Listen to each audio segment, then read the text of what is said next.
Assalamualaikum warahmatullahi wabarakatuh. Alhamdulillahirabbil alamin. Wa bihi nasta'in wa la amrun yawadin wa ala alihi washabihi ajmain amma ba'du. Rabbi shrah sadri wa yassir li amri wa hlul 'uqdatam min lisani yafqahu qawli. Alhamdulillah, puji dan syukur kita panjatkan kepada Allah Subhanahu wa taala atas limpahan rahmat, nikmat dan karunia dari Allah Subhanahu wa taala. Kita masih diberikan kesempatan untuk beraktivitas yang dimana semua aktivitas yang kita lakukan adalah aktivitas yang senantiasa mendapatkan ridho dari Allah Subhanahu wa taala. Salawat serta salam juga tidak lupa kita curahkan kepada junjungan kita Nabi besar Muhammad SAW yang atas perjuangan luar biasanya membawa risalah Allah dinul Islam sampai kepada kita sekarang ini. Dan semoga kita semua termasuk umatnya Nabi Muhammad SAW yang akan mendapat syafaat dari beliau.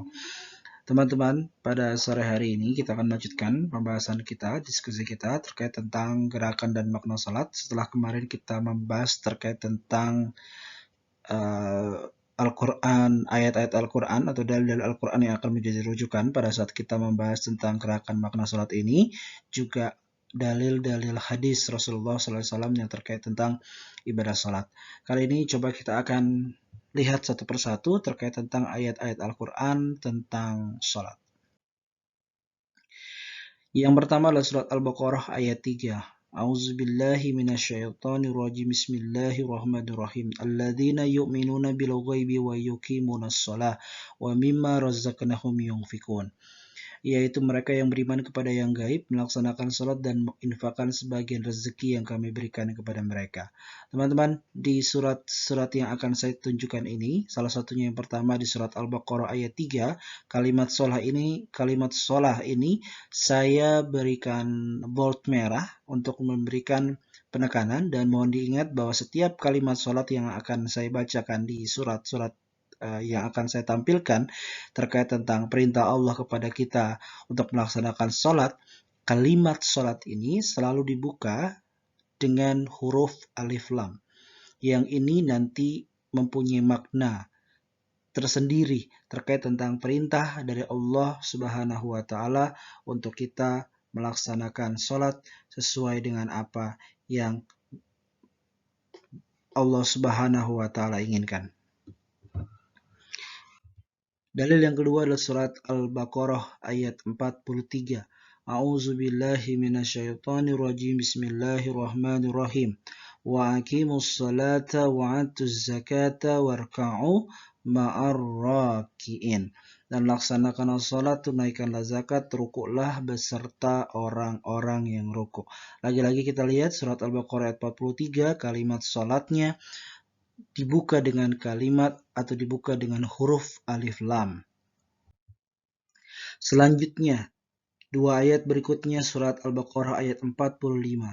A'udzubillahi minasyaitonirrajim. Bismillahirrahmanirrahim. Wasta'inu bis-sabri was-salah wa innaha lakabiratun illa 'alal khashi'in.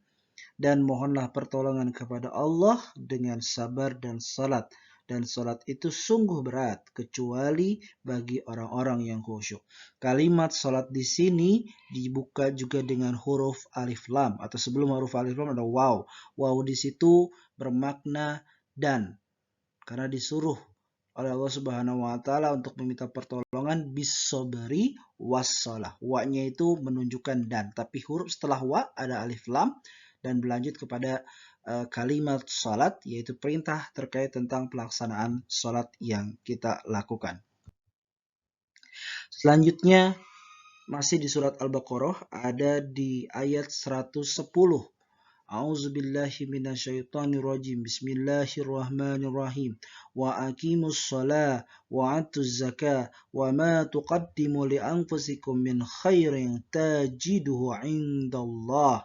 Innallaha bima ta'maluna basir. Dan dirikanlah salat dan tunaikanlah zakat, dan kebaikan apa saja yang kamu usahakan bagi dirimu, tentu kamu akan mendapat pahalanya pada sisi Allah. Sesungguhnya Allah Maha melihat apa-apa yang kamu kerjakan. Kalimat dalam surat Al-Baqarah juga diminta kepada kita, atau perintah salat di surat Al-Baqarah 110 dibuka dengan huruf alif lam yang dilekatkan dengan kalimat atau kata perintah salat. Selanjutnya yaitu masih dalam surat Al-Baqarah ayat 153. A'udzubillahi minasyaitonirrajim. Bismillahirrahmanirrahim. Ya ayyuhalladzina amanu sta'inu bis-sabri was-shalah. Innallaha ma'as sabirin. Wahai orang-orang yang beriman, mohonlah pertolongan kepada Allah dengan sabar dan salat. Sungguh Allah beserta orang-orang yang sabar. Kalimat di surat Al-Baqarah ayat 153 juga dilekatkan atau disampaikan. Kalimat salat ini selalu melekat dengan huruf alif lam dan perintah salat. Teman-teman bisa lihat pada layar huruf atau perintah atau kata salat yang saya bold merah selalu dibuka dengan huruf alif lam. Selanjutnya ada di surat Nisa. Surat keempat, ayat yang ke-103. A'udzu billahi minasyaitonir rajim. Bismillahirrahmanirrahim. Fa iza qadaytumus shalah fazkurullaha qiyaman wa qu'udan wa 'ala junubikum. Fa idza tmanantum fa aqimus shalah innas salata kanat 'alal mu'minina kitaban mawquta. Apabila kamu telah menyelesaikan salat, berzikirlah kepada Allah dengan mengingat dan menyebutnya, baik ketika kamu berdiri, duduk maupun berbaring. Apabila kamu telah merasa aman, laksanakanlah salat itu dengan sempurna. Sesungguhnya salat itu merupakan kewajiban yang waktunya telah ditentukan atas orang-orang mukmin. Itu surat An-Nisa ayat 103 yang kalimat salatnya juga dilekatkan dengan huruf alif lam. Selanjutnya adalah surat An-Nur. Surat yang mempunyai arti cahaya. Surat An-Nur ayat 56. Surat ke-24 ayat 56 berbunyi, A'udzubillahi minasyaitonirrajim. Bismillahirrahmanirrahim. Wa aqimus shalah wa atuz zakah wa ati'u rasula la'allakum turhamun. Dan dirikanlah sembahyang, tunaikanlah zakat, dan taatlah kepada Rasul supaya kamu diberikan rahmat. Surat An-Nur ayat 56, kalimat salat pun dilekatkan dengan huruf alif lam sebelum kata perintah salat. Selanjutnya ada surat Hud ayat ke-14. Surat Hud ayat ke-14 mengambil nama surat dari seorang nabi, yaitu Nabi Hud alaihissalam. Surat Hud ayat ke-14 berbunyi, A'udzubillahi minasyaitonirrajim. Bismillahirrahmanirrahim. Wa aqimus salata tarafin nahari wa zulafa minal lail. Innal hasanati yudhibnas sayiat. Dzalika dzikra lidzakirin. Dirikanlah salat pada kedua ujung hari, pagi dan petang, dan pada bagian-bagian malam. Sesungguhnya perbuatan-perbuatan baik menghapus kesalahan-kesalahan, dan itu adalah peringatan bagi orang-orang yang selalu mengingat Allah Subhanahu wa Ta'ala. Surat Hud ayat 14 menggambarkan atau menjelaskan terkait tentang perintah untuk kita melaksanakan sholat pada kedua ujung hari, yaitu pagi dan petang dan bagian-bagian pada malam hari. Kalimat sholat di surat Hud ayat 14 juga dilekatkan dengan huruf alif lam. Dilekatkan atau dibarengkan dengan huruf alif lam. Sekarang apa makna setiap kalimat salat yang saya bacakan tadi yang bermakna atau yang selalu disandingkan dengan huruf alif lam? Hal ini memiliki makna. Maknanya adalah kata alif lam dalam salat ini bermakna sesuatu yang khusus atau dalam istilah syariah disebut dengan ma'rifat. Sesuatu yang khusus ini bermakna ini adalah permintaan Allah Subhanahu wa Ta'ala kepada kita untuk melakukan satu ibadah ini atau suatu ibadah ini dengan sempurna. Jadi seakan-akan Allah memerintahkan kepada kita untuk melaksanakan sholat, tapi jangan asal sholat, tapi sholatlah sholat yang sempurna. Karena sholat adalah sesuatu yang sangat penting dalam agama Islam, dalam kewajiban kita sebagai seorang muslim, dalam pembuktian kita, keimanan kita kepada Allah Subhanahu wa Ta'ala. Jadi setiap kalimat salat dari ayat yang saya bacakan tadi terkait tentang perintah dari Allah Subhanahu wa Ta'ala selalu dilekatkan dengan huruf alif lam. Itu menandakan Allah menginginkan kita melaksanakan salat dengan sempurna. Setelah kita mengetahui terkait tentang ayat-ayat Allah Subhanahu ayat Al-Qur'an tentang perintah dari Allah Subhanahu wa taala untuk melaksanakan salat dengan sempurna, mari sekarang kita akan melihat satu buah hadis dari Rasulullah SAW yang masyhur.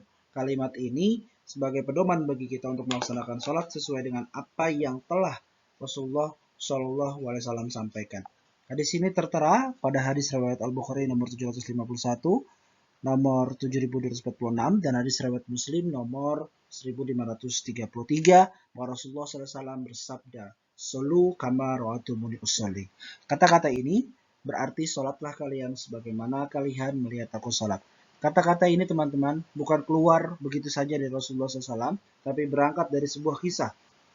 Kisah seorang sahabat laki-laki bernama Khalad Az-Zuraiki.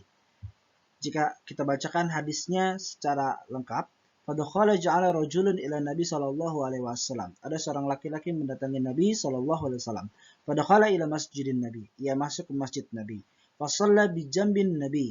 Ia salat di samping Nabi. Falama salama yaminan wa syamala. Hingga salam ke kanan dan ke kiri. Faqala Nabi sallallahu alaihi wasallam, "Sholli fa inna lakam tu usolli." Nabi berkata kepada orang tersebut, "Kembali kamu ulangi salat kamu karena kamu belum salat." Fa'ada salata maurat. Lalu laki-laki tersebut mengulangi salatnya sampai 3 kali. Faqala lahu Nabi sallallahu alaihi wasallam mitsna makana. Namun Nabi tetap mengatakan hal yang sama. "Ya Rasulullah, ma ukhsinu ghairu." Laki-laki itu berkata, "Ya Rasulullah, aku tidak bisa melakukan yang lebih baik dari itu, maka ajarkanlah aku."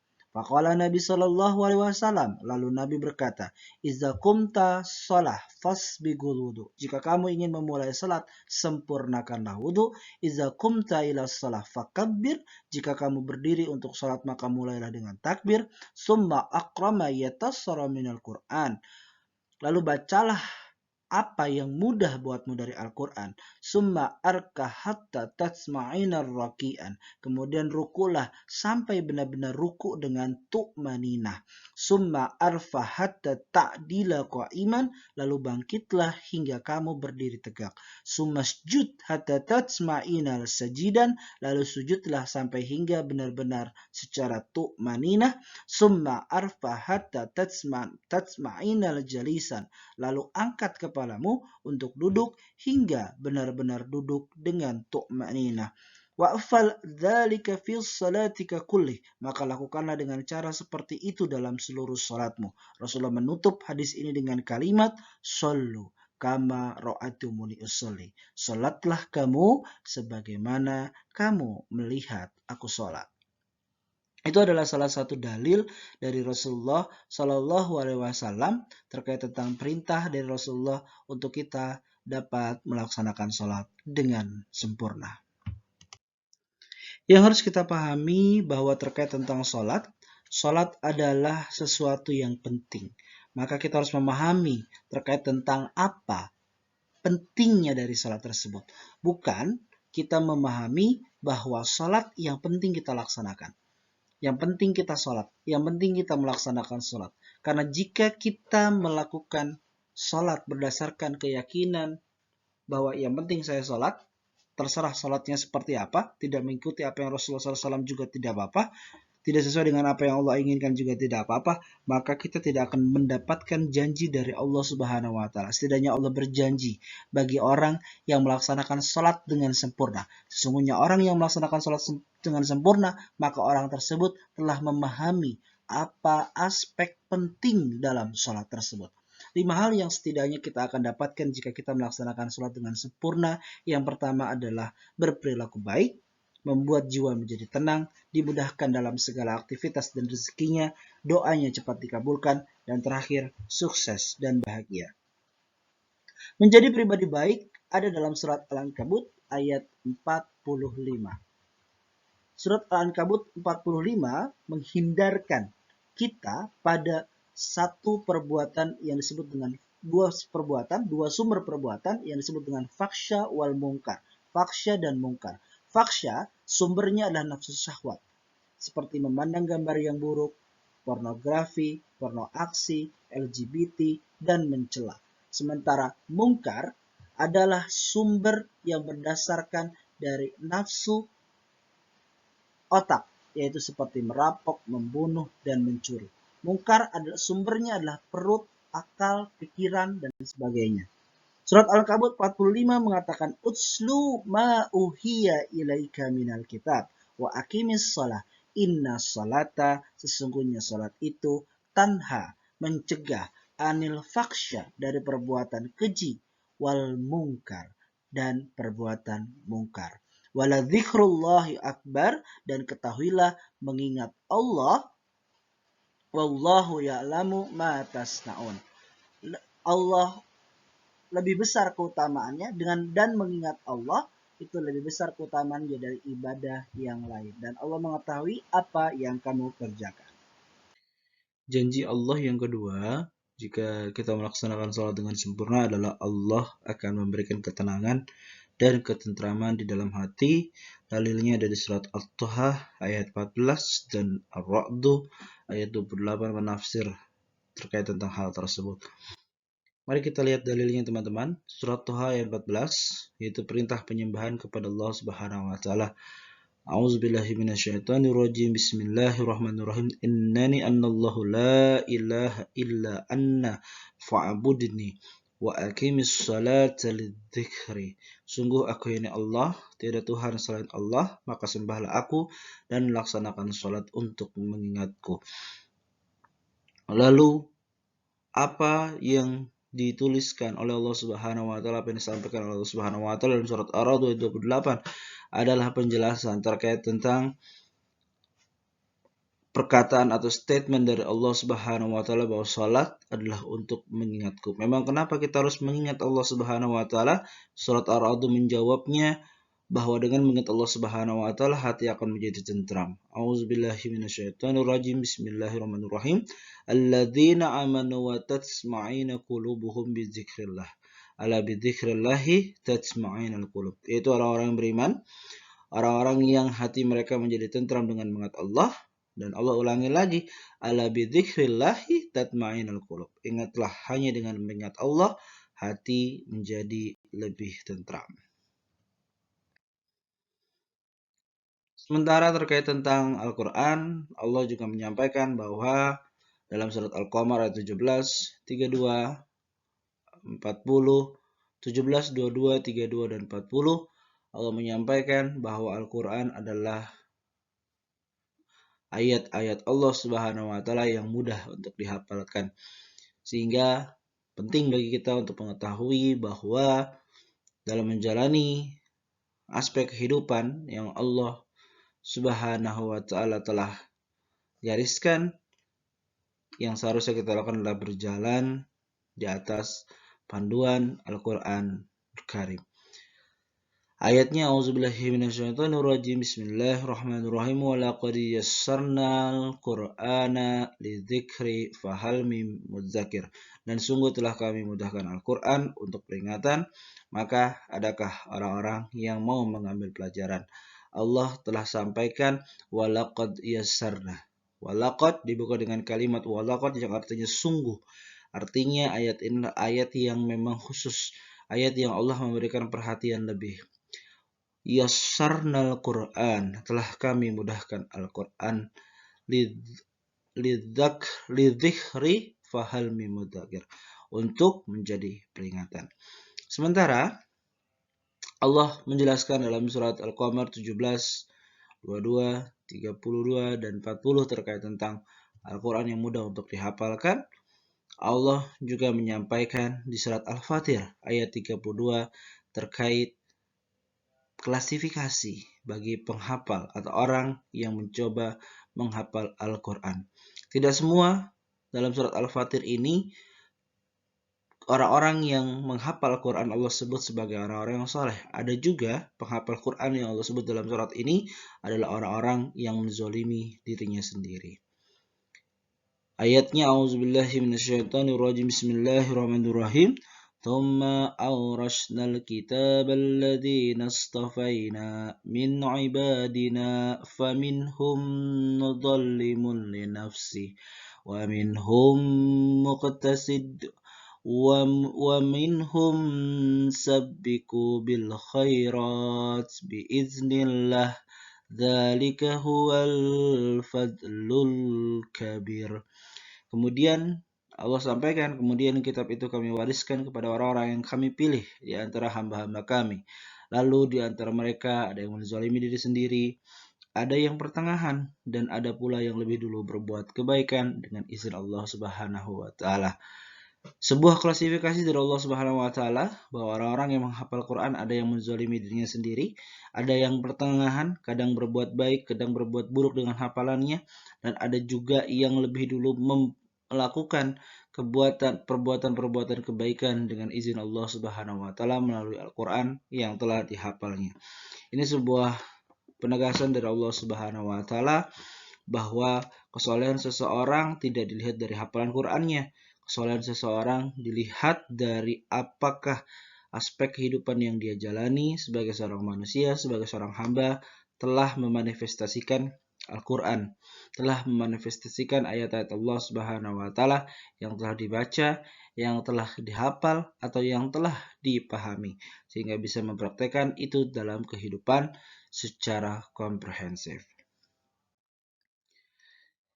Yang ketiga, orang yang salatnya sempurna dimudahkan segala aktivitas dan rezekinya oleh Allah Subhanahu wa taala.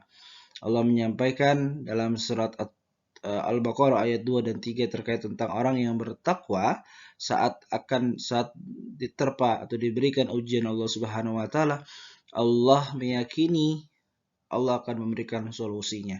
Salah satu solusinya adalah biasanya kalau misalnya masalah, biasanya lebih kepada masalah rezeki, masalah keuangan dan sebagainya. Allah jawab dalam surat At-Talaq ayat 2 dan 3. Mari kita lihat ayatnya. Surat Al-Baqarah ayat 2 dan 3 adalah perintah dari Allah Subhanahu wa taala untuk bertakwa. Alif Lam Mim, dzalikal kitabul la raiba fihi hudal lil muttaqin alladzina yu'minuna bil ghaibi wa yuqimunas shalah wa mimma razaqnahum yunfiqun. Kitab Al-Qur'an ini tidak ada keraguan padanya, petunjuk bagi mereka orang bertakwa. Surat Al-Baqarah ayat 3 menjelaskan orang yang bertakwa adalah alladzina yu'minuna bil ghaibi wa yuqimunas shalah wa mimma razaqnahum yunfiqun.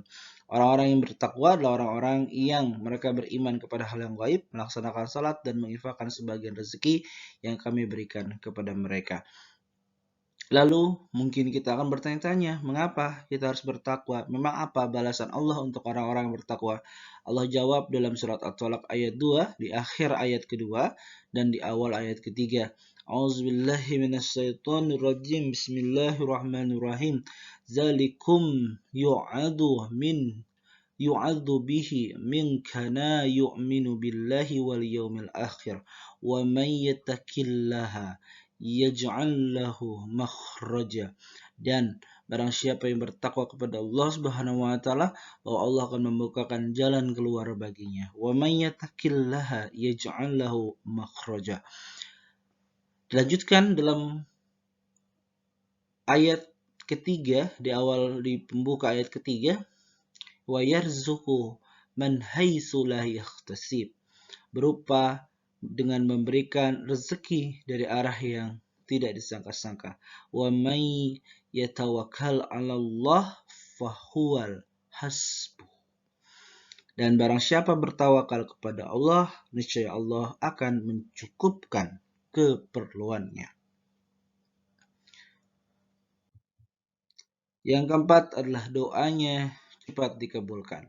Seperti kita ketahui, teman-teman, bahwa doa adalah salah satu senjata bagi umat Islam, bagi seseorang yang beriman kepada Allah Subhanahu wa taala dan bagi seseorang yang mengatakan dirinya bertakwa kepada Allah Subhanahu wa taala. Doa sehau muslim. Doa itu adalah senjatanya umat Islam, senjatanya orang Islam. Contoh pada saat kita mendapatkan sebuah masalah dari Allah Subhanahu wa taala. Seperti kita ketahui bahwa masalah adalah sesuatu yang pasti akan kita dapati. Masalah bersanding terbalik atau bersanding bersamaan dengan yang namanya kehidupan. Artinya, orang yang hidup pasti memiliki masalah. Orang yang hidup pasti akan menghadapi masalah. Pernyataan terbaliknya adalah jika orang yang hidup tidak mau memiliki masalah, maka orang itu disebut sebagai orang yang telah mati karena hidup selalu bersanding bersama dengan masalah. Maka dalam kehidupan pasti kita akan mendapati masalah-masalah, dan pada saat kita menghadapi masalah, yang paling baik untuk kita lakukan adalah berdoa kepada Allah Subhanahu wa taala agar Allah memberikan jalan keluar. Seperti janji Allah di surat At-Tolak ayat 2 dan 3 tadi, Allah akan memberikan jalan keluar dengan cara atau diberikan kepada orang-orang yang bertakwa kepada Allah Subhanahu wa taala. Saat kita diterpa masalah, Allah telah ajarkan kepada kita bahwa pada saat kita mendapatkan masalah yang harus kita lakukan adalah sabar. Sabar dan berdoa kepada Allah Subhanahu wa taala. Berdoa kepada Allah di sini termasuk dengan kegiatan salat juga, karena pada saat kita salat, kita dalam aktivitas kita dalam melaksanakan salat kita berdoa kepada Allah. Setelah kita melaksanakan salat pun kita berdoa kepada Allah Subhanahu wa taala. Dalilnya terkait tentang sabar adalah kisah terkait tentang Nabi Zakaria, Maryam, saat Nabi Zakaria divonis oleh manusia pada saat itu untuk tidak mungkin untuk memiliki anak karena beliau sudah tua, istrinya sudah menopause dan mandul. Sementara bagian dari berdoa kepada Allah dalilnya adalah penegasan dari Allah di ayat terakhir surat Al-Baqarah ayat 286. Mari kita lihat ayatnya. Surat Al-Imran ayat 38 dan 39 adalah pengabulan doa Nabi Zakaria. Hunalika da'a Zakaria rabbah qala rabbi habli min ladunka dzurriyyatan thayyibah innaka sami'ud du'a. Pada saat Nabi Zakaria berdoa kepada Tuhannya, ya Tuhanku, berilah aku dari sisi Engkau seorang anak yang baik, sesungguhnya Engkau Maha pendengar doa. Setelah manusia mengatakan kepada Nabi Zakaria bahwa Nabi Zakaria dan istri mustahil memiliki keturunan, Nabi Zakaria langsung memahami bahwa sebagai seorang muslim, senjata yang utamanya adalah senjata berdoa. Maka Nabi Zakaria berdoa, hunalika da'a Zakaria rabbah qala rabbi habli min ladunka dzurriyyatan thayyibah innaka sami'ud du'a. Ya Tuhanku, berikanlah aku dari sisi Engkau seorang anak yang baik, sesungguhnya Engkau Maha pendengar doa. Allah jawab di ayat 39 langsung, fanadatsul malaikatu wa huwa qaimun yusalli fil mihrab annallaha yubashshiruka bi Yahya musaddiqan bi kalimatin minallahi wa syahidan wa hasura wa nabiyyan minas salihin. Kemudian malaikat Jibril memanggil Zakaria pada saat beliau sedang berdiri melakukan salat di mihrabnya. Allah mengembirakan kamu Zakaria dengan kelahiran seorang putra bernama Yahya yang namanya langsung dari Allah Subhanahu wa taala, yang akan membenarkan kalimat yang datang dari Allah, menjadi ikutan menahan diri dari hawa nafsu dan menjadi seorang nabi yang termasuk keturunan orang-orang yang saleh. Saat manusia mengatakan mustahil, tapi jika Allah mengatakan kun fayakun, jika Allah mengatakan terjadi, maka terjadilah. Sementara pada saat kita bersabar, ujian Allah Subhanahu wa taala yang harus kita pahami pada saat kita diberikan masalah Allah Subhanahu wa taala, itu tanda bukan Allah benci pada kita, bukan tanda Allah marah pada kita, tapi tanda Allah sayang kepada kita. Dalilnya surat Al-Baqarah ayat 286. Allah menyampaikan bahwa orang-orang yang beriman harus meyakini bahwa masalah itu dari Allah Subhanahu wa taala, dan inilah waktu yang tepat dari Allah Subhanahu wa taala untuk mengangkat derajat kita.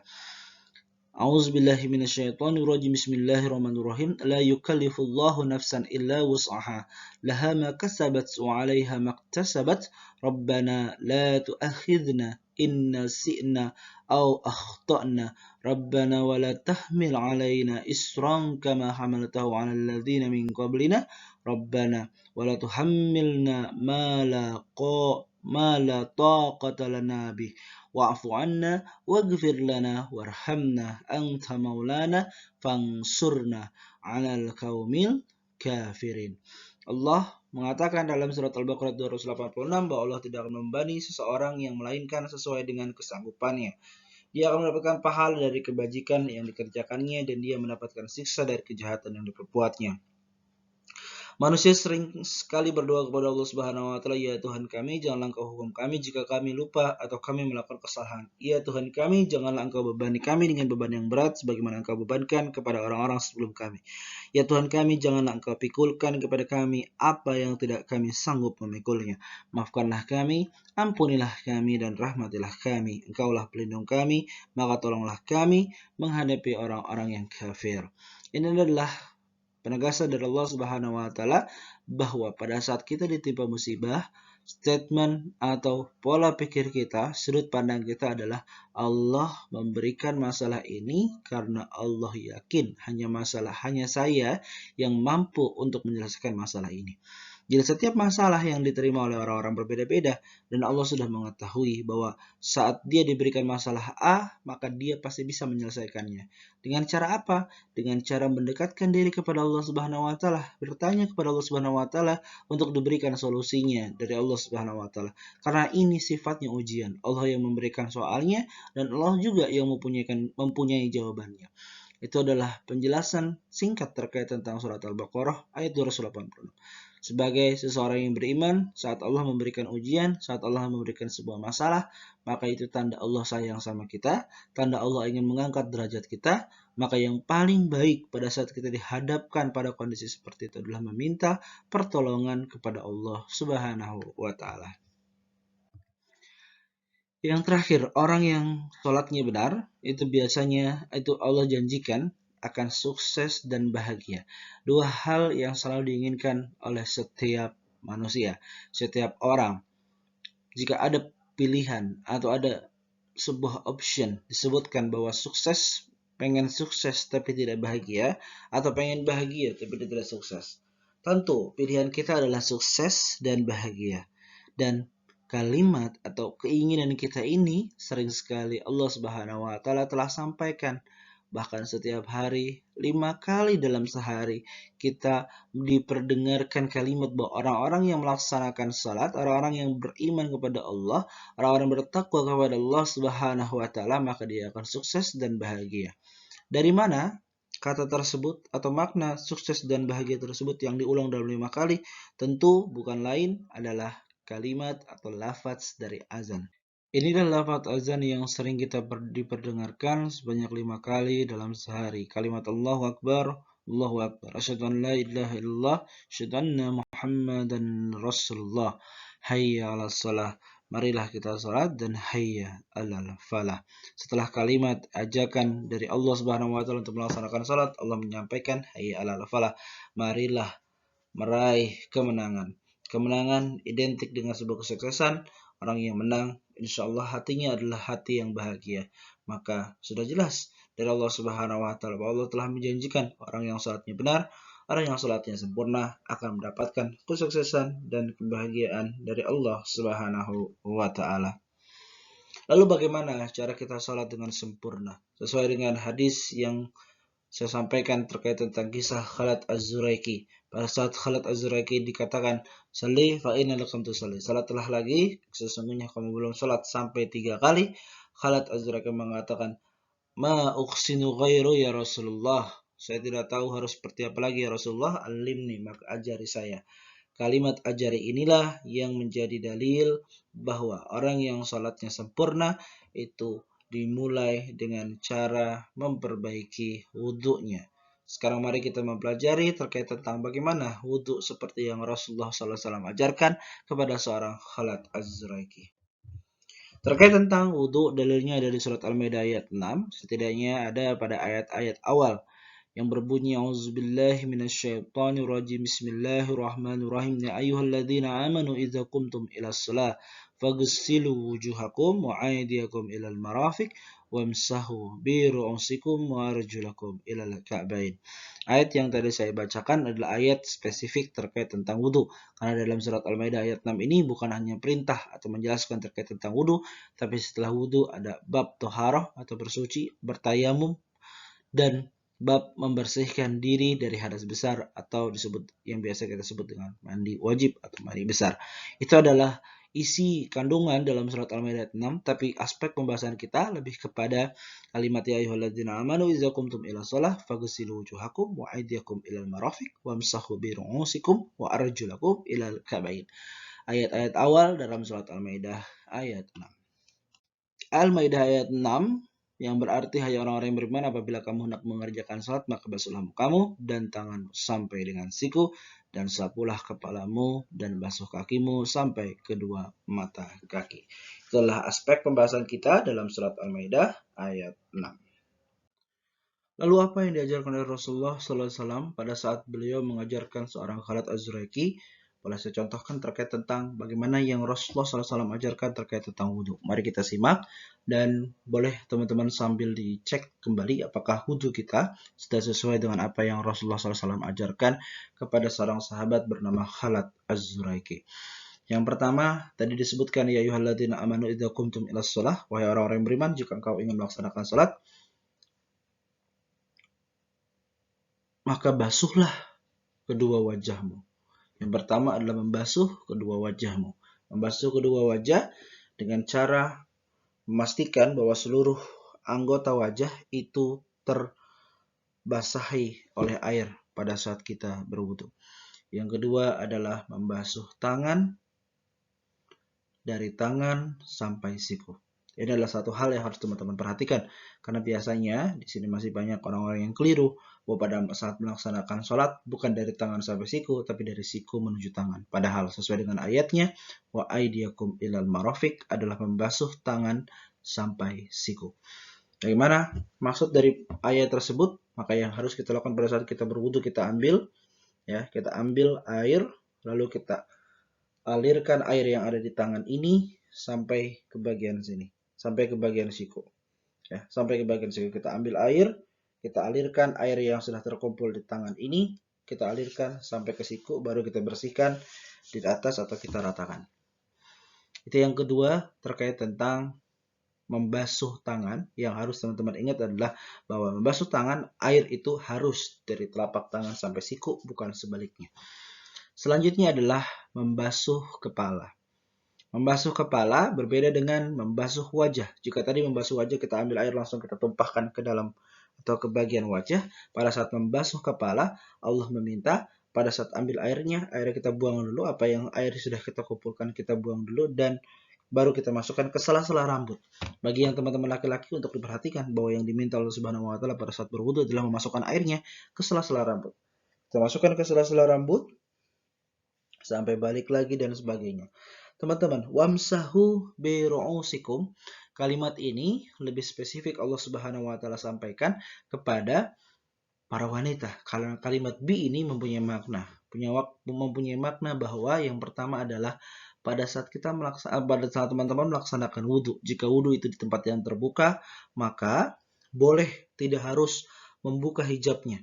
Cukup saja kita longgarkan sedikit, lalu ambil air, lalu kita tepuk-tepukan ke bagian kanan, tengah, ataupun kiri.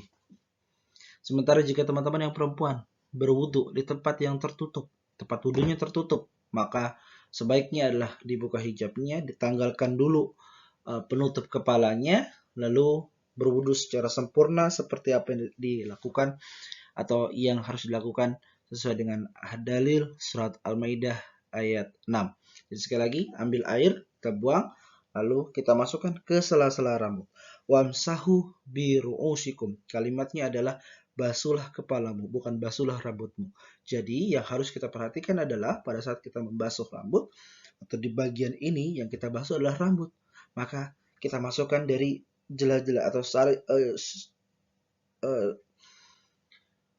bagian bawah yang ada di rambut tersebut. Jadi bukan di bagian atasnya, tapi di sela-sela rambutnya. Itu makna terkait tentang wamsahu bi ru'usikum.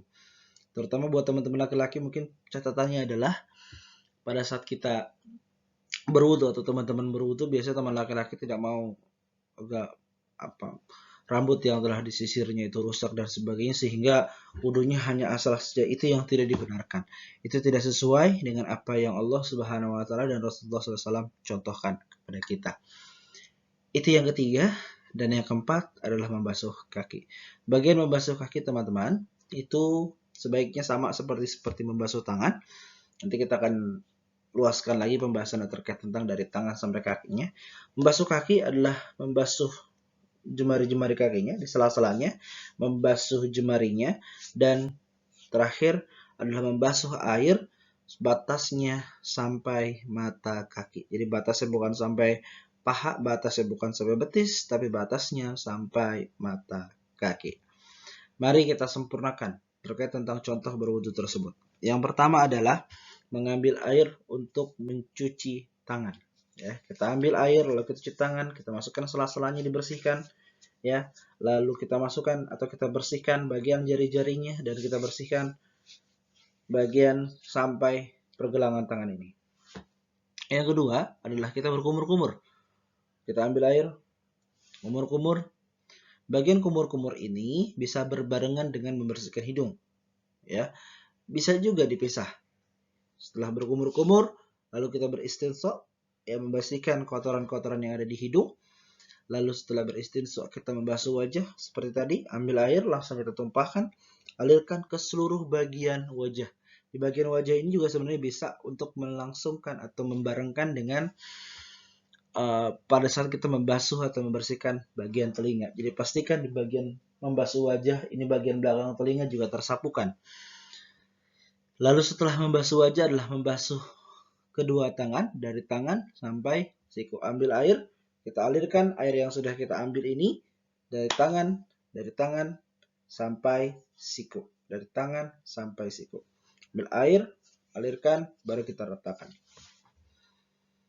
Yang selanjutnya adalah membersihkan atau membasuh kepala. Ambil air, masukkan tangan ke sela-sela rambut. Dari belakang, balik lagi ke depan. Setelah itu, membersihkan telinga. Jadi boleh bareng-barengan dengan muka atau jika ingin dipisah pun tidak apa-apa.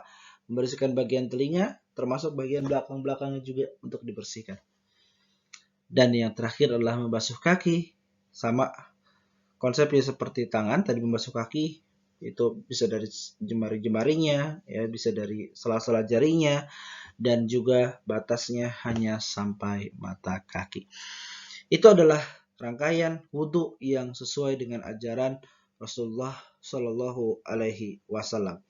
Rasulullah SAW mengajarkan hal tersebut kepada Khalid Az-Zuraiki, bahwa orang yang sholatnya sempurna itu dinilai bukan dari gerakan yang lainnya, tapi dinilai dari gerakan berwudunya. Jadi jika kita sampaikan tadi bahwa dalam semua gerakan wudhu ternyata ada 4 bagian rukun. Yang pertama adalah membasuh wajah, membasuh tangan sampai siku, membasuh kepala, dan membasuh kaki. Sementara sunnahnya adalah mencuci tangan, membersihkan hidung, berkumur-kumur, dan membersihkan bagian telinga. Dalam aktivitas wudhu yang kita lakukan, ternyata ada 4 sunnah. Ada 4 sunnah dalam berwudhu, dan ada 4 rukun dalam berwudhu. 4 sunnah berwudhunya adalah mencuci tangan, berkumur-kumur, istinsya, dan membersihkan telinga. Sementara rukun wudhunya adalah membasuh wajah, membasuh tangan sampai siku, membasuh kepala, dan membasuh kedua mata kaki sampai pergelangan atau mata kaki. Itu adalah cara Rasulullah SAW mengajarkan kepada seorang sahabat Khalid Az-Zuraiki bagaimana cara sholat yang benar, sehingga Rasulullah SAW mengajarkan Khalid bukan dari gerakan bertakbirnya, tapi beliau ajarkan Khalid Az-Zuraiki dari gerakan sebelum melaksanakan sholat, yaitu ibadah wudhu. Itu teman-teman terkait tentang contoh yang bisa saya sampaikan terkait tentang bagaimana cara berwudhu seperti yang disampaikan oleh Rasulullah SAW. Mungkin akan saya ulangi satu kali lagi dan saya akan memberikan satu pengumuman yang penting untuk teman-teman ketahui. Sekali lagi kita ambil air, kita bersihkan sela-sela jari, kita membersihkan bagian jarinya juga, lalu kita membersihkan sampai pergelangan tangan, lalu kita berkumur-kumur. Setelah berkumur-kumur kita beristinsya. Setelah beristinsya kita membersihkan wajah. Kita ambil air langsung kita tumpahkan ke bagian wajah, diratakan ke seluruh wajah. Lalu kita mengambil air dan kita alirkan air yang ada di telapak tangan sampai siku, bukan sebaliknya. Ya, jika masih ada teman-teman yang melakukan wudhunya dari siku ke tangan, punten, mohon maaf, itu adalah sebuah kesalahan, tidak sesuai dengan dalil surat Al-Maidah ayat 6 tadi. Kita ambil air, kita alirkan air dari telapak tangan sampai siku. Setelah itu kita membasuh kepala, ambil air yang terkumpul agak dibuang dulu sehingga tidak terlalu banyak, kita ambil ke sela-selanya, bersihkan ke sela-selanya, balik lagi ke depan. Terapihkan. Begitu juga buat teman laki-laki maupun teman-teman perempuan dengan beberapa catatan-catatan yang tadi sudah saya sampaikan. Yang selanjutnya adalah membersihkan bagian telinga. Kita bersihkan bagian telinga. Dan yang terakhir adalah membasuh kaki. Itu adalah salah satu contoh terkait tentang wudhu yang bisa kita pelajari dari cara Rasulullah SAW mengajarkan seorang sahabat bernama Khalad Az-Zuraiki. Teman-teman, mohon maaf sebelumnya, ada satu hal yang harus diperhatikan. Dari terkait tentang berwudu tersebut, yang harus teman-teman perhatikan adalah bahwa semua gerakan berwudu tadi itu tidak diharuskan kita melaksanakan sebanyak 3 kali. 3 kali adalah batas maksimal. Jadi kalau teman-teman merasa 1 kali basuhan sudah sempurna, sudah benar, sudah semuanya terbasuh dengan air, maka boleh melanjutkan ke gerakan-gerakan lainnya. Misalnya pada saat membasuh tangan, serasa 1 kali atau 2 kali sudah cukup. Langsung ke kumur-kumur. Kumur-kumur 1 kali, 2 kali dianggap sudah bersih. Maka langsung lanjutkan ke bagian membersihkan istinsya, membersihkan hidung. Begitu juga pada saat hidung. Atau pada saat kita membasuh wajah, membasuh telinga cukup. Kalau misalnya 2 kali itu sudah cukup, atau 1 kali bahkan itu sudah cukup sampai ke seluruh bagian wajah itu terbasuhi, maka bisa beralih ke gerakan tangan dan sebagainya. Jadi 3 kali itu bukanlah kewajiban teman-teman melaksanakan wudhu sebanyak 3 kali, tapi 3 kali itu adalah batas maksimal. Batas yang Allah minta kepada kita untuk melaksanakan dengan sempurna sesuai dengan dalil surat Al-Maidah ayat 6. Jadi sekali lagi, 3 kali bukanlah angka yang harus kita lakukan, tapi 3 kali adalah maksimal. Jika ada orang yang wudhunya lebih dari 3 kali, membasuh bagian wudhu itu lebih dari 3 kali, Rasulullah SAW Subhanahu wa ta'ala dalam hadis mengatakan bahwa orang tersebut telah melanggar apa yang Allah atau apa yang Rasulullah SAW contohkan. Artinya memang terlarang kita melaksanakan wudhu lebih dari 3 kali basuhan. Itu sebuah pernyataan penting yang pertama terkait tentang wudhu. Dan yang kedua, karena gerakan wudhu ini telah saya contohkan, teman-teman bisa mempelajarinya. Sekarang teman-teman cek apakah wudhunya sudah sesuai dengan apa yang tertuliskan dalam surat Al-Maidah ayat 6 tadi. Dan contoh Rasulullah SAW kepada seorang Khalad Az-Zuraiki. Maka dengan ini saya juga menyampaikan bahwa nanti dalam soal UTS ada satu soal yang saya minta kepada teman-teman untuk mengirimkan praktek berwudhu. Kita cek wudhu kita, mengirimkan praktek berwudhu ya. Pada saat teman-teman berwudhu nanti mungkin ada yang bantu untuk merekam dan sebagainya. Silakan nanti buat yang pria kumpulkan ke nomor saya, sementara yang perempuan nanti dikumpulkan kepada penilai yang perempuan juga. Jadi saya tidak akan melihat yang bagian teman-teman perempuan, tapi nanti ada bagian khusus yang akan menilai tersebut. Jadi silakan dipelajari lagi terkait tentang contoh berwudhu ini, dan nanti itu akan menjadi salah satu soal praktik yang ada di soal kelima dalam ujian tengah semester yang saya berikan. Itu terkait tentang berwudhu, mudah-mudahan bisa dipahami. Nanti nomor-nomor terkait tentang di mana teman-teman harus mengirimkan dan sebagainya, itu teman-teman bisa sampaikan atau teman-teman bisa lihat nanti pada saat sebelum ujian. Saya akan share terkait tentang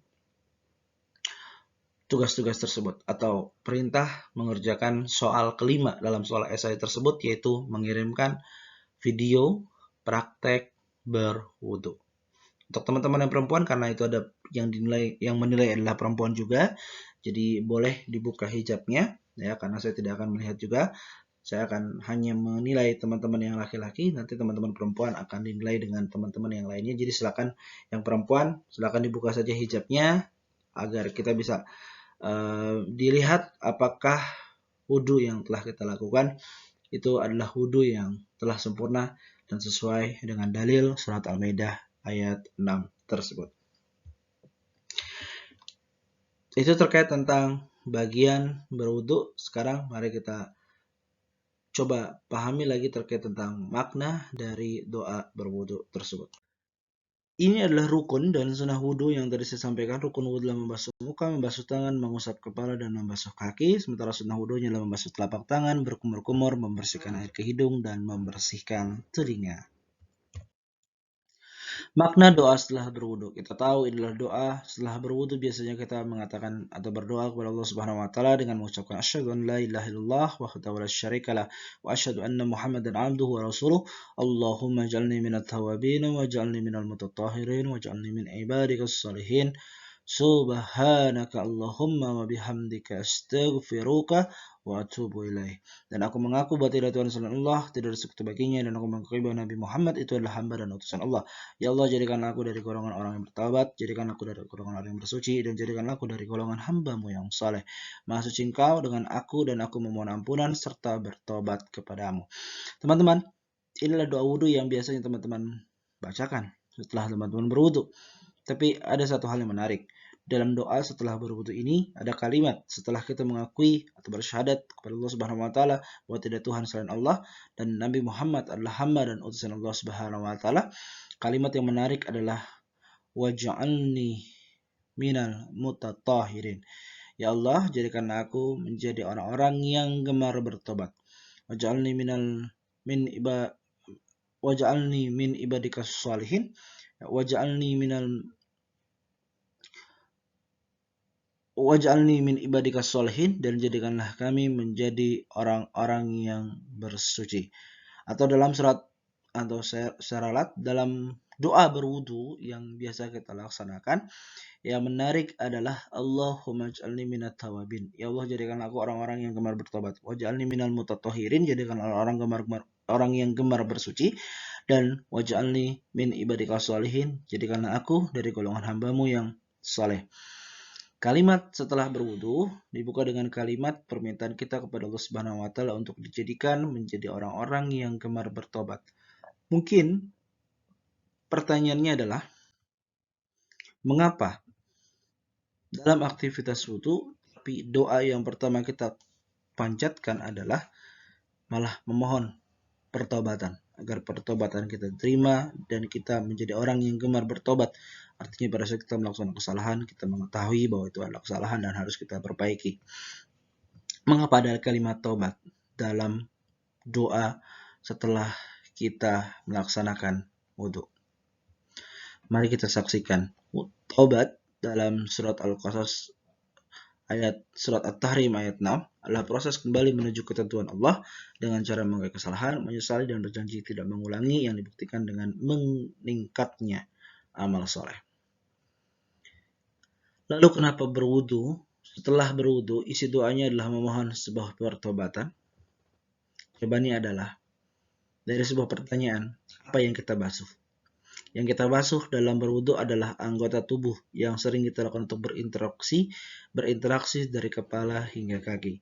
Dan anggota tubuh yang kita lakukan atau kita gunakan untuk berinteraksi dari kepala hingga kaki berpotensi, selama itu kita lakukan, berpotensi melakukan sebuah kesalahan. Kita memandang, kita menggunakan mata kita untuk melihat, tapi mungkin kita melihat sesuatu yang tidak baik. Kita mengakui atau kita diberikan tangan untuk mengambil sesuatu, tapi ternyata mungkin kita mengambil sesuatu yang bukan haknya. Kita diberikan kaki untuk melangkah kemana-mana, tapi mungkin ada satu waktu kita melangkahkan kaki kita ke tempat yang tidak Allah ridhoi. Padahal dalam Islam diajarkan bahwa gunakan semua anggota tubuh yang Allah berikan kepada kita pada hal-hal kebaikan. Contohnya dalam surat An-Nur ayat 30 dan ayat 31 terkait tentang bagaimana kita memberikan atau menggunakan anggota tubuh dalam surat An-Nur ayat 31 ini lebih spesifik bicara terkait tentang mata. 30 untuk yang laki-laki dan 31 untuk perempuan terkait tentang bagaimana menjaga pandangan. Tidak boleh melihat sesuatu yang bukan mahram, melihat sesuatu yang memang tidak diperkenankan secara syariat. Lakukan itu secara baik-baik, lakukan itu dengan baik-baik. Maka dalam Islam sebenarnya tujuan mata atau fungsi mata itu bukan hanya untuk melihat, tapi fungsi mata adalah melihat yang baik-baik. Fungsi telinga bukan hanya untuk mendengar, tapi mendengar yang baik-baik. Fungsi tangan bukan hanya untuk mengambil sesuatu, tapi juga mengambil sesuatu yang baik-baik. Dan selanjutnya misalnya fungsi dari kaki itu untuk melangkah, tapi bukan hanya untuk melangkah saja. Dalam Islam spesifiknya bicara terkait tentang bagaimana kita langkahkan kaki kita ke tempat-tempat terbaik yang Allah Subhanahu wa taala ridho terhadap hal tersebut. Seakan-akan makanya berwudu bukan hanya membersihkan secara zahir, secara nyata saja, secara fisik saja, namun juga dapat menghapus kesalahan batin yang akan terhapus. Itu terkait tentang apa alasan kenapa dalam doa berwudu ada kalimat taubat. Taubat sendiri, jika kita setelah taubat ada kalimat mutatahhirin. Ya, kenapa ada kalimat tohir?